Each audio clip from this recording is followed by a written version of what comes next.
Halimah is a student representative for the Minneapolis Public School Board this year. I get the privilege of going to many school board meetings, and one of the things that has impressed me the most about Halimah is watching her in meetings. Think about being a student and sitting in that school board room full of all kinds of adults wearing suits and being very important and elected officials, and they're saying things like SIP and ESP and, the MCAs and the data and the da-da-da. And what I watch over and over again is the student push the button and say, I need to ask a question, and ask a question that almost always slices through right to the heart of the issue. And one time on a break, I had an opportunity to say to her, how do you have the courage to ask those questions in that space? And we had an amazing conversation, and it was so brilliant and so good that I asked her if she would be on our podcast. And so I am so thrilled to have Halimah on for the two of us to talk about imposter syndrome and the fear of asking a, quote, wrong question in front of a group of peers or even a group of people who you might perceive as knowing more than you. We're going to talk about that today on Belonging in Classrooms.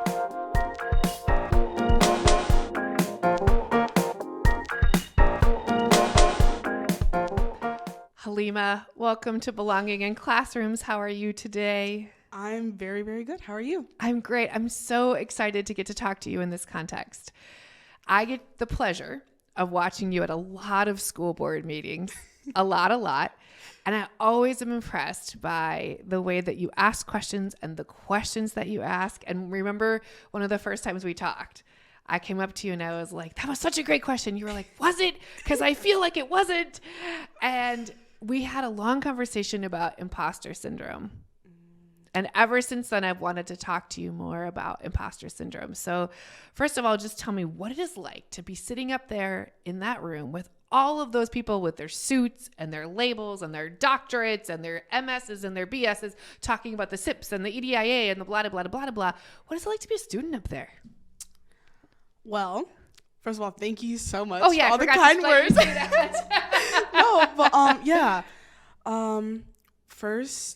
At first, when I first joined the school board, it was very intimidating. Mm-hmm. And I think these feeling comes in waves, and with feelings in general, like the way my mind works, I go through thought processes. So it's not like one whole feeling. It's kind of like multiple feelings. But at first, when I joined the school board, it was like, oh my God, what's like this dais thing? It's so scary. The directors, like, they're going to be mad at me if like I don't do something. And like, what if they're like, oh, Halimah, that was stupid. Why would you do that?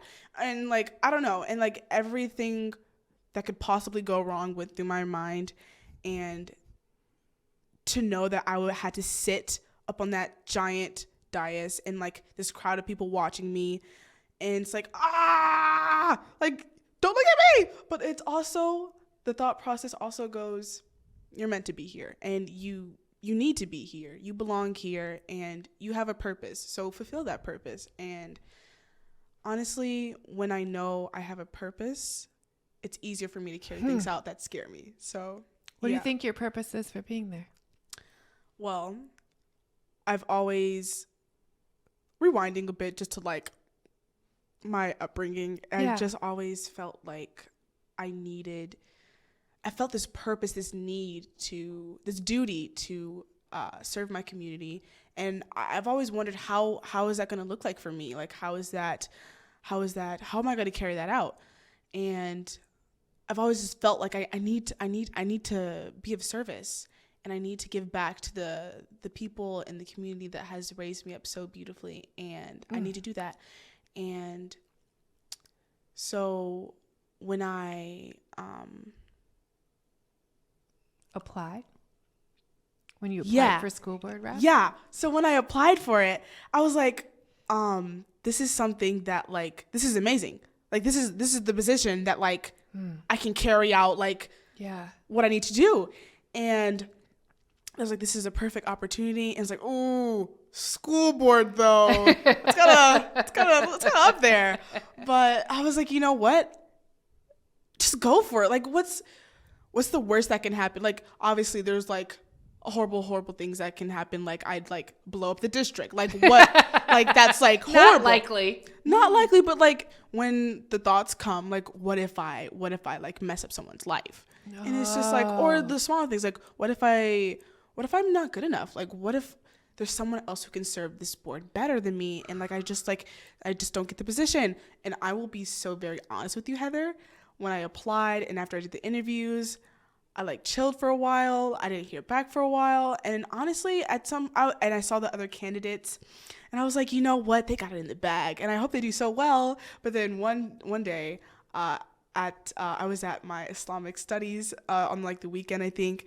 And I'm like reading and stuff. And then I get a call. And then I got the position and I'm like, wait, what? And it was just an amazing experience. But, that initial experience, but when I signed up, it's just you knew you had to give it a try. I had to give it a try. I couldn't. I can't just let that application sit in my browser, and I'll be 50 years old or 50 years old. But like I'll be like 500 years old, and I'll be like, why didn't I sign up? I could have signed up. It could have been cool. It could have been fun. I could have done something. I'm not stupid. I'm not incapable. There's no reason. There's no valid reason why I can't do it. Okay, so that leads me to sort of my next question that I wanted to ask you, which you and I have talked about. How do you overcome the fear we've talked about? Like sometimes you ask the question that's in your brain. You're hearing all this information, and you're thinking to yourself, probably everyone else in this room knows this answer and I'm the only one who doesn't. How do you get the courage to push the button and watch your light go green and have the chair say to you, student rep, you can ask that question. How do you get the courage to ask the question anyway? Honestly, yeah. At some point in time, when all the intrusive thoughts are saying all the wrong things, the only thought that like blurs them out is screw it. Just do it. And like I've learned that life is so short, and I don't have time to just not ask the questions that I need to ask, because if I don't ask the questions and if I forget to ask the question and it's an important question, then it's just like, why did I have to wait for that question to be answered? Why can't I ask it now? And something that I realized when being on the school board, a lot of people don't know a lot of things. So true. And I realized not like everyone in the room doesn't know everything. And going into being on the school board, I thought, well, everyone knows everything and I know nothing. And I feel bad for being here. They shouldn't have picked me. I don't know nothing. But I realized like, oh, wow, I'm asking questions that people have these questions too. And I realized like this is my role. Yeah. This is what I need to do. I need to be asking the questions for the people who aren't here to ask these questions. And that's what being a representative is all about. It's about being the voice for people who don't have that immediate voice. Do you sometimes sit there as a student watching all of the adults talk around you and think y'all aren't even close to what students need?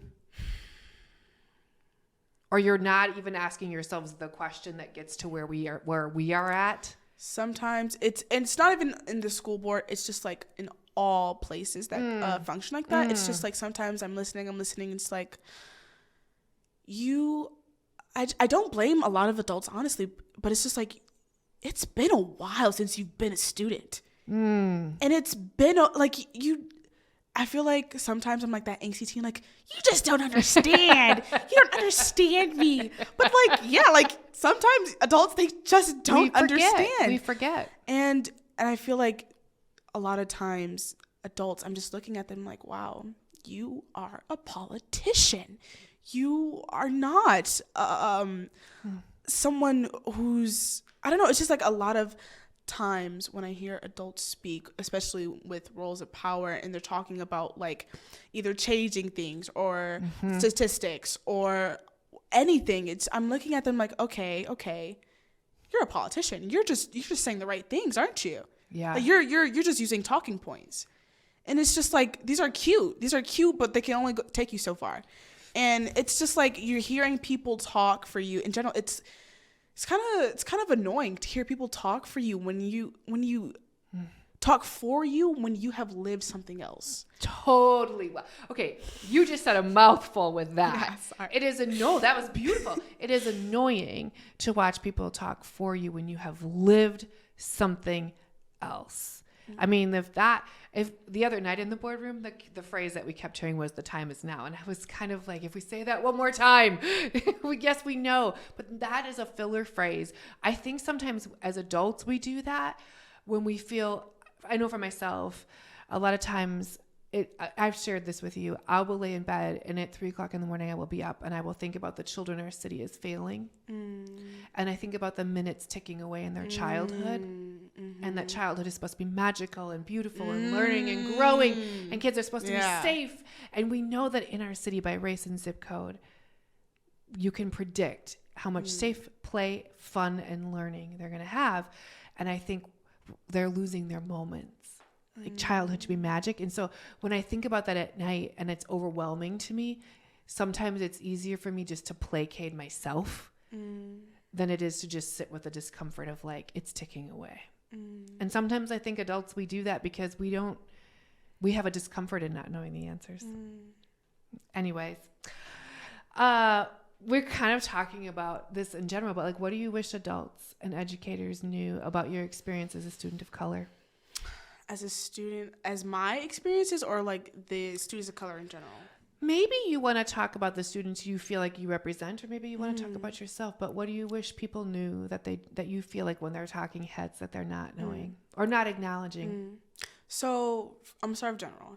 So for the students I'm representing in general, I really do try to be an overarching voice, because like in MPS, as we know, there's just so many voices to be heard, and there's so many people in this city, and it's just like there's so many different types of people with different needs, with different thoughts, with different perspectives, with different upbringings, cultures, religions, economic statuses. It's amazing. It's complicated. It's complex. It's so much, and there's so much to represent. It just in the student body alone, there's so much to represent. And I try my best to represent everyone and just listen to people who I don't share the same opinions with. Sometimes it's just like as I talk to students and I hear them talk, I'm like, I don't have that experience, and I acknowledge like we don't have the same experience. But I have to listen to you, because if I don't listen to you, then who is going to listen to you? And it's something that I wish higher ups, I guess, knew, and what adults knew about these students. In general, we are so incredibly smart. Yes. We are powerful. Yes. We have potential, and we need support. We need please understand that we are very powerful, but at the same time, biologically, notice what we are. We are not fully developed. Like, our brains are literally not fully developed, and we're going through life, and everything is coming at us at once, and we have so many things just piling up, and there's so many factors that stare us down until we feel like we're crumbling. And teens have it so hard. And MPS teens, it's a different kind of thing for us, because we have different cultures. We're not all one body, one mind. No. There's people who don't like you for who you are, and there's people telling you what you need to be and what not to be. And there's a pressure from the school system. There's a pressure from society. There's a pressure from the job market, from colleges, from your parents, I'm just saying that teens have a lot students have a lot of pressures, and we need grace. We need compassion. We need support. But notice that we are not here as worms to be hurt, or like sheep to be herded. We are people who have dreams and hopes and ideas, and you need to listen to us, listen to us and support us. And that's what I wish adults understood more. I always think of I use this analogy a lot when I'm talking to people who say things like, oh, things are so bad in Minneapolis public schools. And I say, segregation really makes it so that a lot of our country lives way far away from people that they disagree with. They're only an idea. Oh my God. Yeah. And almost think of it like if it was a train. A lot of America lives in a caboose or in different kinds of cabooses all over the country. And in Minneapolis, we're like smashed up against the windshield with everybody, right? We are wrestling with the things that because of segregation, a lot of our country doesn't ever really see. It doesn't have, I always say this, in our city, our friends have hijabs and not hijabs and beads and bows and speak different languages, and our international nights at our schools really are international nights at our schools. And so because of that, it's more complex, but it also offers a lot more opportunity to be really innovative. So tell me a story about a time in Minneapolis public schools where you were impacted. Well, okay. I'm very sorry, but I'm going to rewind a little bit because you asked me about specifically, I want to talk about like the students of color. Let's go back. Yes, I'm so glad I'm you sorry, said but, that. Don't be sorry. I can't leave them out. Don't leave them out. Thanks for pulling me back. That's your leadership. Students of color in MPS. Yeah. I'm trying to be specific, but students of color in MPS, we should not be victimized, and we don't like it when we are talked to condescendingly. And a lot of times we're trying our best, but then we hear adults like talking to us in a certain kind of way where it's like, oh, kind of that connotation. And it's like, poor you, let me try to spew a bunch of things that I think I know about your life. And let me tell you all these things. And it's just like, BIPOC kids are kind of tired of feeling like they're a case study or a statistic, and it's annoying to constantly come across people who think that they know you, and they think on both sides of the pendulum, people think that just because of the friends you hang out with or because of the culture you come from or what you wear or how you talk, they assume like all this list of negative things about you and never think of the positive things about you. And it's horrible, and it's limiting, it's degrading, and to think that doesn't affect a person is completely wrong. But on the other side of the pendulum, there's people who think that you're a victim and, oh, your culture's so beautiful, poor you. Like, I don't know. It's just like sometimes there's adults who are on the other side of the pendulum who treat students of color like they are incapable and they need extra support. Like, kids need extra support in general, but when there's a targeting of POC kids for extra support, not extra support, but like bombardment. And the bombardment is annoying, and it's overrated. Can you give an example, and maybe you can't, so it's okay because I didn't ask you this in preparation, of when a teacher treated you with respect and acknowledged your culture versus like what is an example of that? Can you think of one? When a teacher has respected me and my culture? Yeah, like in other words, because you're like saying, okay, don't differentiate me, but also don't infantize me. Like look at me with a deficit, but then also don't treat me so differently. And that those are two different worlds, right? And what you're saying is like, I want to be seen for me. Yeah. And I also want you to support me because I am a person of color in this country. So can you think of an example or of a teacher or of a way how do you feel when you know that person's got you?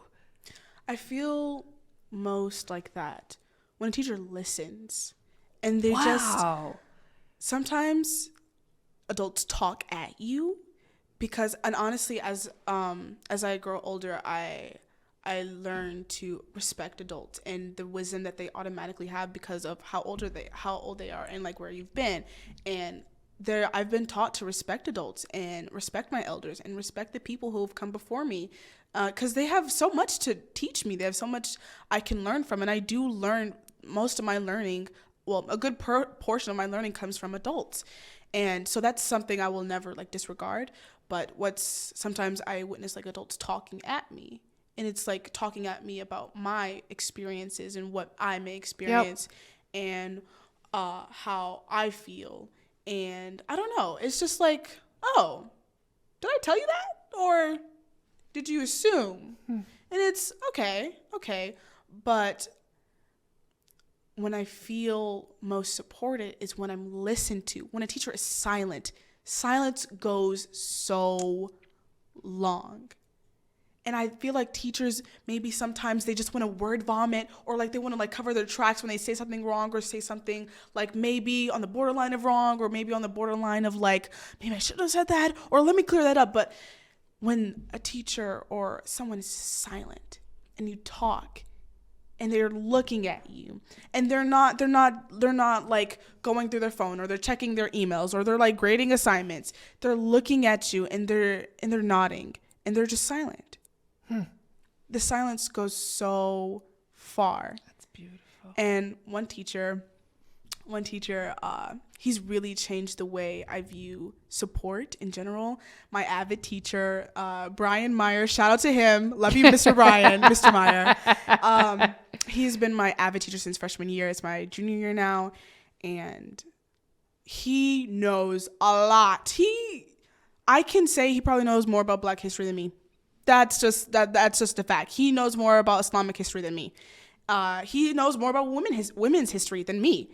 But like this dude, he can go on and on and on and on and on and on and on about all these different types of histories, and he'll just school you. And he's an amazing teacher. Like the way he teaches, you learn. And I love the way he teaches. But when I'm talking and I'm telling my experience, he's silent. And he looks at me and he nods. And recently, like he had like an injury with like his quad or something, and something happened, like a debacle with like me and another teacher. And this man literally in the middle of class time, he gets down on his injured knee. I'm like, Mr. Meyer, are you okay? Like, should you be doing that? And he's like, no, it's fine. And he's like, Halimah, talk to me. Like, what happened with this teacher? And then I get emotional because like what happened would just like made me very angry, and I felt a lot of emotions about it. And I'm just talking and I'm talking and I'm retracing my steps and I'm talking again. And then I'm like, well, this, that. And I'm like, I'm going through the emotions. I'm going through the thoughts. And he's just there. He's just listening to me. And then after a while, after I take a deep breath, he shows me that he supports me, and he shows me that I'm not alone, and that and I really do appreciate he gives me another perspective. And I've talked to you about this before, but yeah. This is just me, but I don't like it when adults just like coddle me and just like, you're right, period. I like it when I get like a difference of opinion or a new perspective, and he gives me a different perspective, but he lets me know that he hears me and he sees me, and he talks to me. He talks the situation about it through with me, and that's something I really value. And I think that's something that all teachers can learn from, just the principle of checking in individually with students. Yeah. And especially just being silent and listening when POC students talk. Yeah. Because they have so much to say if you give them the time of day. Most of the time, POC students, they're just seen as whether it's introverted and they don't have anything to say, or they're just loud and rowdy and they have too much to say and they should be disregarded because they say anything they want, or they're stupid, or there's just like a list of things that you could say about multiple groups of POC students. But just listen. Just listen. Like, don't think about your rebuttal. Don't think about what you're going to say next. Just listen. I'm so glad you circled back for that. I'm sorry. And don't be sorry.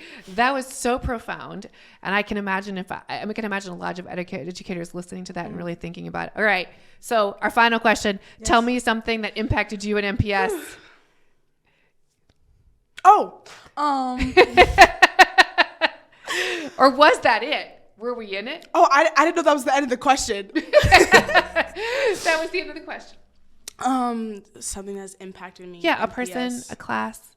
Well, first of all, joining Citywide. Shout out to Citywide. I love you, Citywide. Citywide is like one of the best things that has ever happened, and it's a group of students who come together all around MPS from different high schools, and we talk about changes that need to be made, our experiences. We talk about we learn. That's a very important part. We learn about the MPS district and why and how does the MPS district tick, and what rules are there and why are they there, and do they need to be changed? Let's review them. Let's talk about it. How do we experience things? And Citywide is an amazing place, and joining that has absolutely opened my eyes in so many ways. It has opened my eyes on a district level, but it's also opened my eyes on a worldwide level.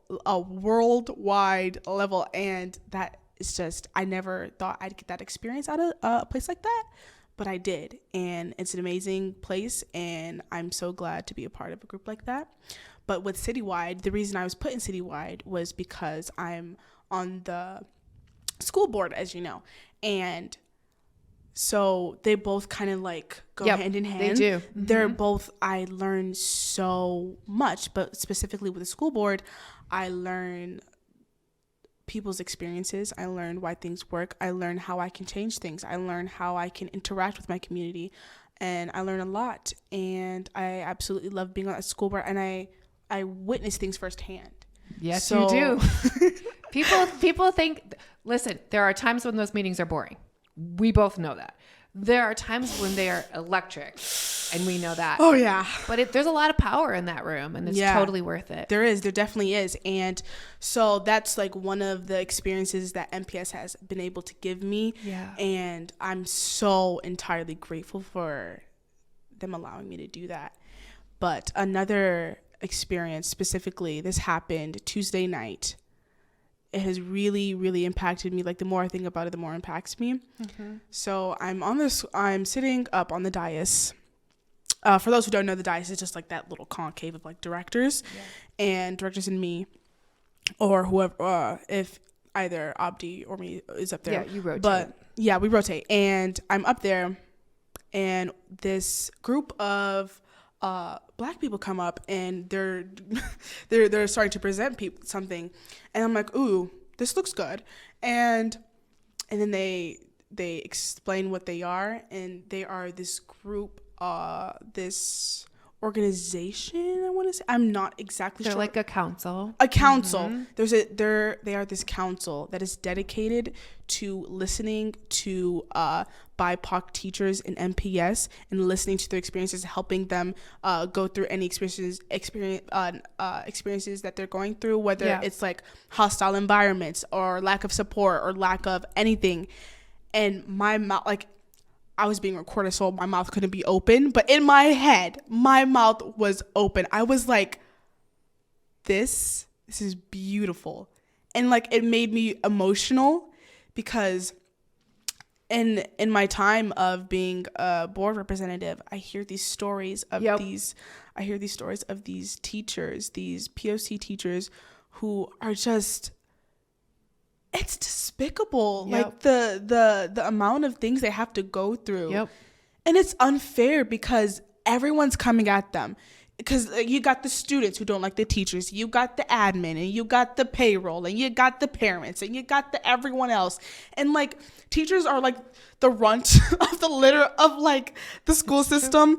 And it sucks. And it sucks especially for POC teachers because like they get the brunt of it. And it's like, who is supporting these people? They are carrying so much on their backs, and like they do so much for this district, and it's just like, wow. Like, you hear stories of individual teachers, and it's like, you did all of that? That's right. Yes. How do you have time for yourself? How do you have time for like totally for mental stability? How do you have time for that? And it's just like they are a lot of them are amazing, but they're starting to leave. They're leaving the MPS district because it's a lack of support and a lack of it's just a lack of support, and it's unfair that they have to go through that. And I hear these stories of teachers just going through it and being gaslit all the time. And it's like they experience racism, but like a lot of the times it's the type of racism you can't put on a piece of paper. You can't be like, oh, they like hate crime me. It's the little things. And it's just like the little things keep like piling up and piling up and piling up. And it's just like, how do you explain to someone that like you're being singled out all the time and you're being treated differently, but someone can very easily say, no, you're not. You're totally fine. Yep. Because there's not like evidence. Yeah. And it's unfair. And like that lack of support makes people leave, and I do not blame them. But it is a problem because like students like myself, we don't get to experience POC teachers. Yeah. And it's unfair. Because tell me why in my entire years of being in the MPS district, never have I ever had a black male teacher.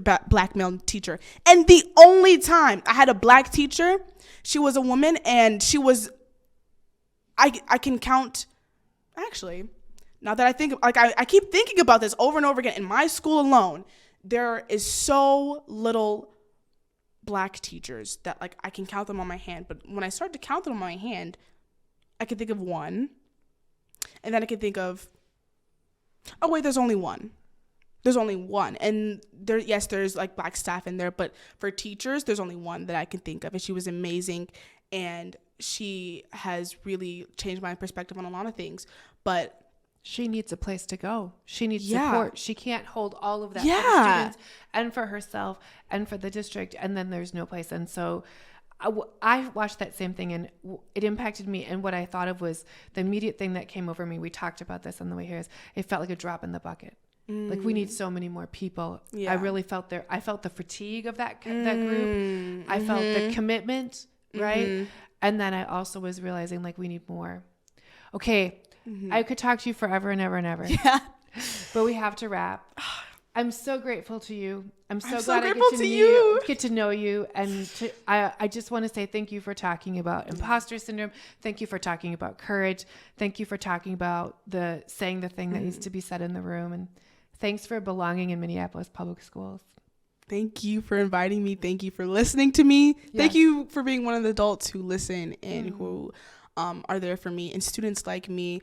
If you don't know this about Heather Anderson, and she's like one of the amazingest persons in MPS. She's kind of like, she was like sent down from the heavens and like placed right into Minneapolis, and then she just like affects everyone's lives in like the greatest way possible. So that's just something about Heather Anderson.